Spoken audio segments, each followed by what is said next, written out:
Kia ora, welcome back once again, here with another reaction, this time to the Australian story video that was done, titled The Last Commando, Part 1.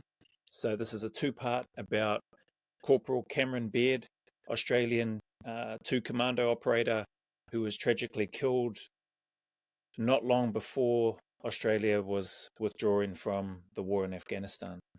Posthumously awarded the Victoria Cross also. So Australia, New Zealand, the UK's highest military medal honour and award. So let's jump into this one.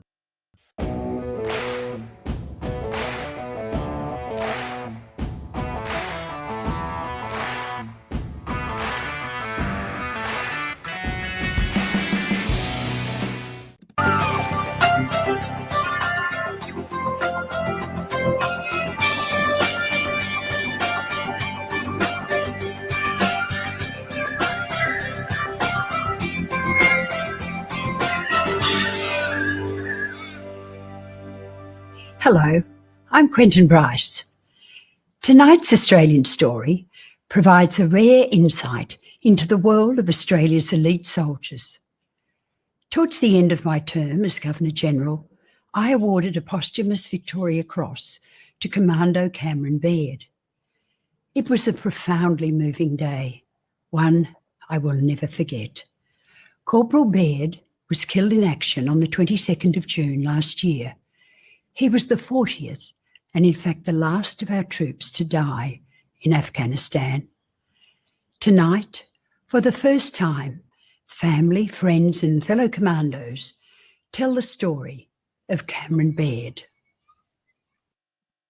When she says 22nd of June last year, I think this was 2013. Don't quote me on it, I'll have to have a look after, and I'll put the accurate date or year in the description of this video. But I think it was 2013 when he was tragically killed.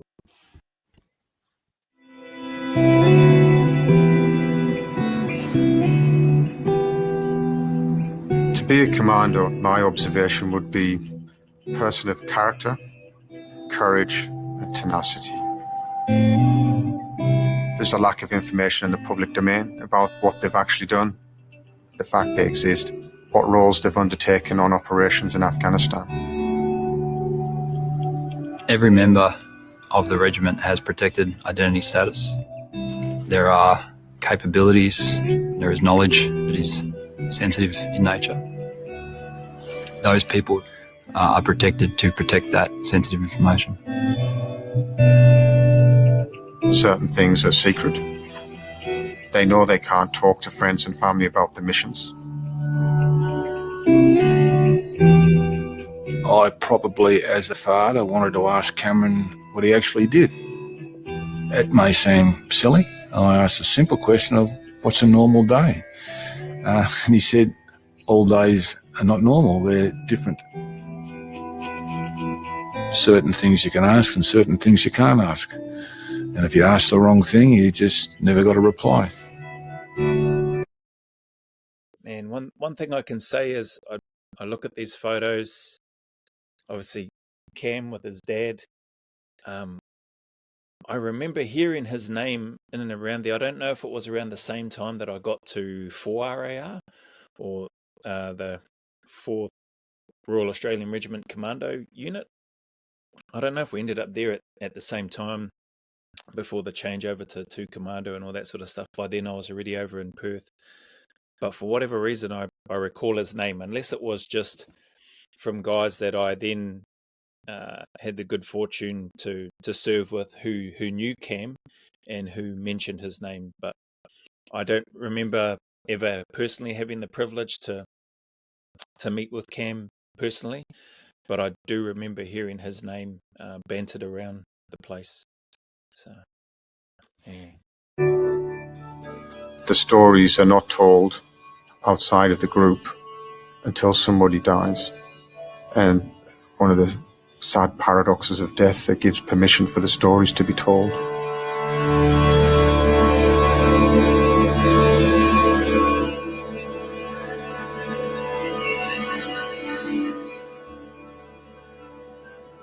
Cam, you're on TV.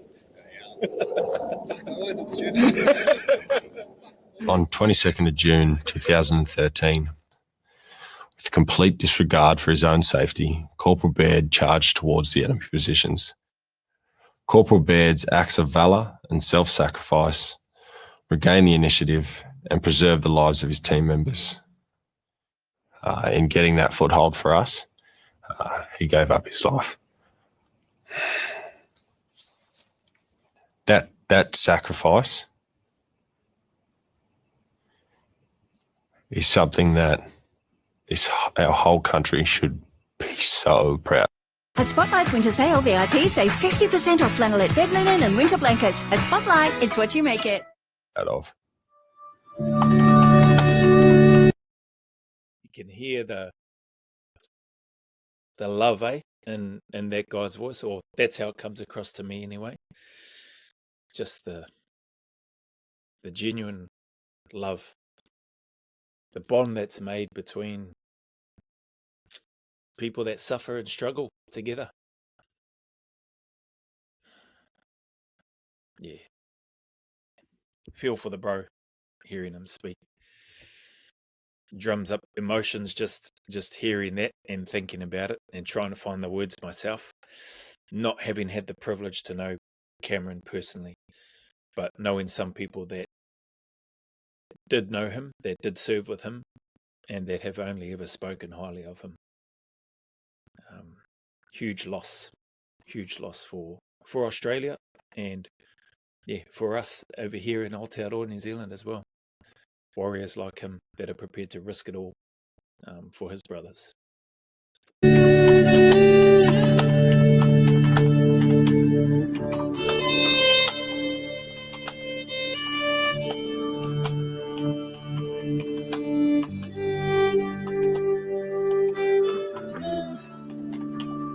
I just wanted people to know, outside who knew Cameron, you know, what sort of life he had, you know. But also to tell people, you know, like, well, we're not the only family, you know. They're families that are all in the same boat as us.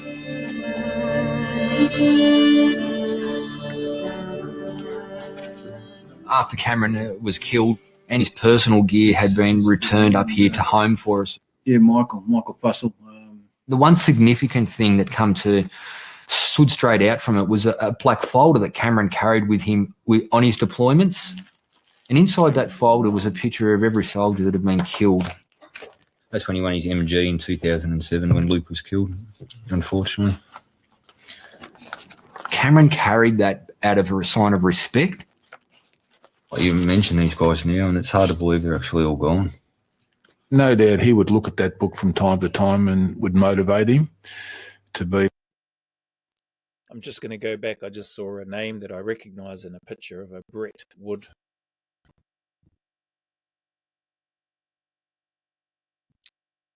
Right. I'd forgotten about Woodsy.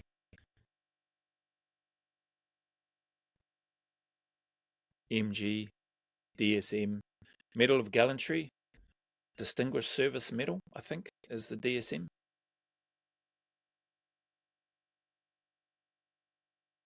A lot of good people lost all around, on all sides, like on the Afghan side, insurgency side, whatever you want to call them included. A lot of just, no doubt, good people. And I see one here, and obviously Corporal Cameron Baird and this black folder that he has had with him. You know, right or wrong, people might look at it and think, oh, that was an omen. He shouldn't have done that. He shouldn't have carried it. These people meant something to him. And this was a way for him to honor and remember them. And who am I, who are we to say that you should never do something like that, that's a bad omen or that's bad juju? I love the fact that he strived to keep a hold of and remember them. Like I've just said now, I'd forgotten about Woodsy. Never knew Brett, like we weren't tight or close, but I knew him, was in at 4RAR around the same time that he was there. And for all accounts, from what I understood and knew, because he was good friends with some of the people that I was friends with in recon platoon. He had a good reputation and was a good dude. So, yeah, to forget people, not good on my part, but huge respect to Cam having something like this. That would have been powerful for him, and no doubt, gave him added drive, purpose, reason as to why he was there and for the things that he did. Well, you mention these guys now, and it's hard to believe they're actually all gone. No doubt he would look at that book from time to time and would motivate him to be like those people, and whether when the time come, whether he'd have the courage to be able to do what those had done before him had done. I think that's respect is only earned, never given. He wrote down there, the only bad decision was a decision not made. That's one there from Winston Churchill too, isn't it? Whether that decision was right, whether that decision was wrong in the end, I don't know, but he made that decision. Backed himself 100%, and was willing to risk it all, and he did risk it all, and he gave it all. Man, this hits for me personally, even though I didn't know him personally, just the words that are coming through from the family members and one of the oppos or one of the operators, offsiders that was likely there with him that day. It's it's powerful. I can only imagine. No, I can't even imagine how they feel, but I can feel something. I'll tell you that right now.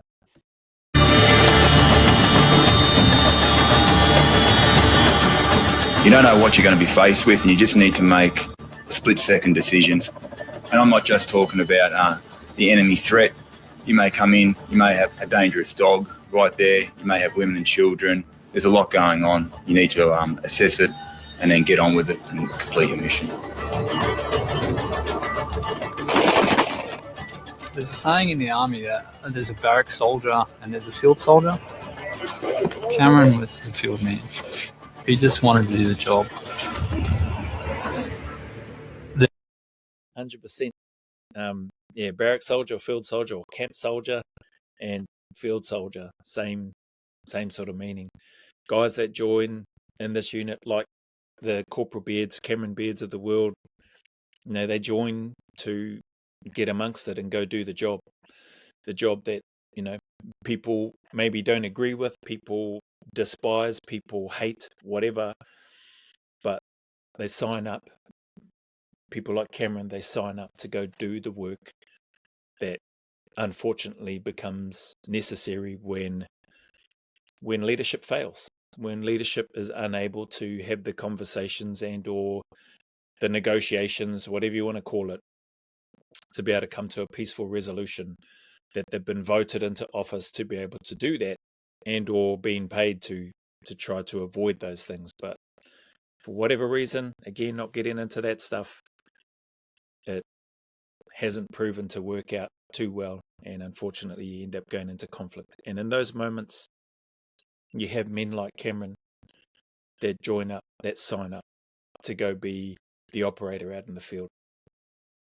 They'll march around and do the bits and pieces that we have to do to get there, to tick the boxes for basic training, for core training. Yep, we've got to do this.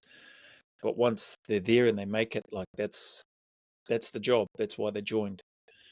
And these are some of the risks in terms of the risks that are taken in the games. And I don't say that disrespectfully either, but the nature of the game that's being played. There's a photo that Cam used to hate and still would hate of him in his ceremonial outfit with his beret on. And sometimes we would put it up to tease him. Every time he saw that, he would go, oh, I hate that photo, and it's just because it wasn't him. The last Australian to die in Afghanistan has become the 100th soldier to receive the nation's highest military honour. Special Forces Commando Cameron. Having his picture plastered all over the newspapers and on TV at night in his pollies, he would have been embarrassed by it. Corporal Cameron Baird has a place in history, awarded the Victoria Cross. He didn't give up his life cheaply, you know, but he just would have considered he's done his job. You probably think maybe we shouldn't be doing this. We shouldn't be talking about him as if he's some, great person. I remember once someone asked him, "What do you do?" He goes, "You know those little stickers they put on apples? I'm the guy that puts those on the apples." He never liked it. Sorry to pause that just there. Hopefully you heard that. Here's the mum speaking about her son, right? Man, the strength of her to be able to just speak about her son, given the tragic loss and the circumstances.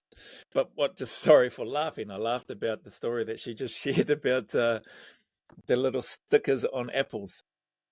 What a incredibly humble man. I mean, guys that are operating in the Special Forces world and identities protected and all that sort of stuff, as you heard at the start, it's normal. They're going to have some sort of cover story. But bloody hell, that cover story takes the cake. For me, I've never heard anything like that before.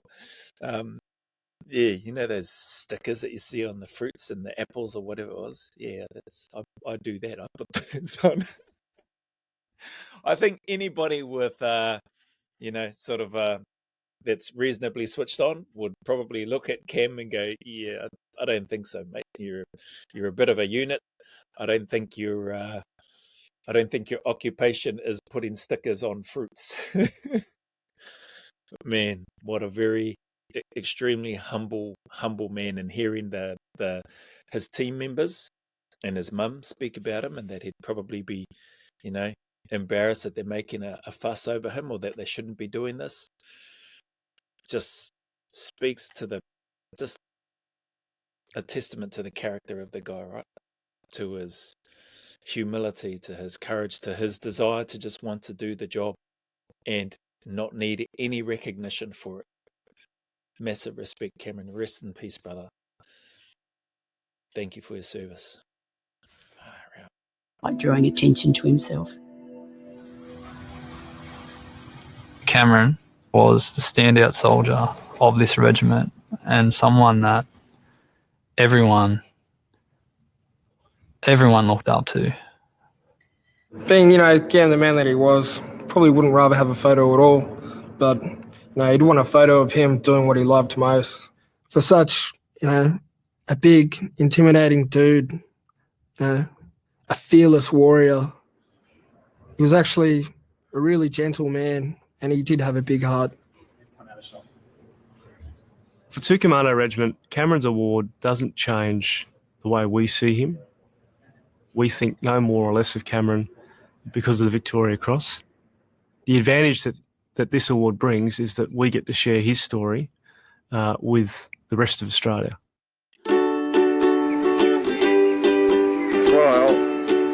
Cameron was always, right from kindergarten, he was bigger than all the kids in his class. Wave to me. But having said that, he was really quite gentle with the smaller kids. Keep going, Cam. Look straight ahead. Go, Kate! It was probably apparent from an early age that he was quite sporty. This is Cameron throwing at the discus championships. He's just taken off the gold medal. He was the Australian discus champion in the schoolboys. But I think his heart was really on the football side of things. Well, Cameron was an outstanding footballer. He was a fierce but fair competitor on the sporting field. Every award that he had the chance to compete for, he won.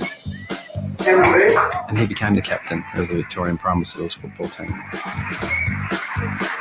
Here's this 12-year-old kicking the ball at the goals from virtually 50 metres out. I'd never seen someone kick like it with both his left and right foot. So he just stood back in amazement and thought, oh my goodness, this kid is really special.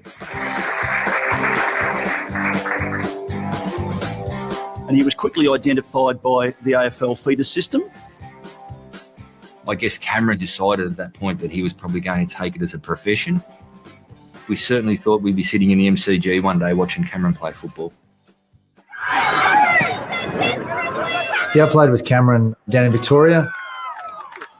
The marquee key forward at that stage was probably Wayne Carey, who's arguably one of the greatest players of all time. And I think I sort of envisaged him being the next sort of Wayne Carey at that stage. He was all. That's high praise. Like, I'm no AFL guru, but I know that name, Wayne Carey, when it comes to AFL or Australian football or Aussie rules over there. So for Cam to be in that same conversation or held in that regard, far out, just says even more testament to the discipline that it would have taken, his commitment, his obviously passion and love for AFL footy. But man, far out, Wayne Carey, Cameron Baird, it's blinking. It's pretty awesome, very impressive. And winning all the awards, any award that there was to win, big unit, big lad. You know what also stuck out for me was how nice it was to hear one of the operators talk about big, intimidating dude, but still very kind and gentle and compassionate. And then also the mum talking about, you know, he was always typically one of the bigger kids, if not the bigger kid in school, but he was gentle, kind with the small ones. And that's a testament and a power to, you know, to the actual, in my opinion, to the real alphas, like the Cameron Bairds, like the Willie Appiatas, like the Mark Donaldsons, you know, and Ben Robert-Smiths, you know, putting aside whatever stuff is happening with RS, man, my take when I've seen him, like big, intimidating figure, I never received any bullying from him in terms of what's been happening. But that aside, back to Cameron Baird, it's just lovely to hear the way that people that are closest to him and the operators, the way that they're speaking about him. I think I heard Cam the Man at the start. That's no doubt that nickname would have stuck with him. That's a better nickname than bloody Oreo Joe. I'd give you the tip. Always very popular. Great smile, you know. I think all the girls are in love with his smile and his laugh, and yeah, but it never went to his head. He never had that jock personality attached with his popularity.